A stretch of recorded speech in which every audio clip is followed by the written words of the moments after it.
हे तसे नव्हते ना, ही वॉज अ मॉन्स्टर. ते म्हणजे डोक्यावर बसले की मुंजासारखे बसायचे डोक्यावर. काय म्हटले, हा आज बरं या, हो सर चल विजय डेट दे. बरं यांचं असं असतं की हो नुसतं नाही, डेट दे, कधी करणार, स्क्रिप्ट कधी देणार, स्क्रीन प्ले कधी देणार. बरं हे सगळे शब्दच आम्हाला मला माहिती नाही, हे सगळे मी पहिल्यांदा ऐकतोय, स्क्रीन प्ले, शॉर्ट डिव्हिजन वगैरे. पण ते म्हणाले करा. आमचं माझा अभ्यास सुरू केला मी, आणि आम्ही 5 शॉर्ट फिल्म्स बनवल्या. म्हणजे आता सहज आपण असं शूट करतो आणि एडिट करतो, ही 2000 सालची गोष्ट आहे. आम्हाला आठवत आहे की आम्ही सगळ्या ग्रुपने 5 शॉर्ट फिल्म्स बनवल्या. आणि आता एडिट कसं करायचं, तर लोटस पेट्रोल पंपच्या इथे ना एक कुठून तरी ओळख काढली आम्ही, त्याला 2000 रुपये दिले कॉन्ट्रीब्युशन करून. बरं हे प्लॅनिंग कसं, वर्षभराचं प्लॅनिंग आहे. वर्षभर आम्ही दर महिन्याला 10 रुपये, 20 रुपये, 50 रुपये असे करत करत 2000 रुपये जमवलेले. ते 2000 एक एडिटरला दिले. त्याला म्हटलं एका रात्रीत 5 शॉर्ट फिल्म्स एडिट करून घेतल्या. रात्री 11ला बसलो, सकाळी 5 पर्यंत थाड.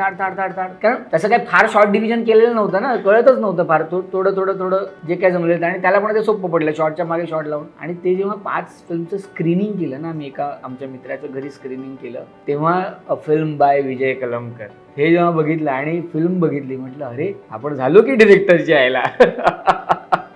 कॉन्फिडन्स आला की करू शकतो. आणि मग असं वाटलं की अरे हा माणूस बोलतोय ना, त्याच्याकडे ती क्षमता आहे करून घेण्याची.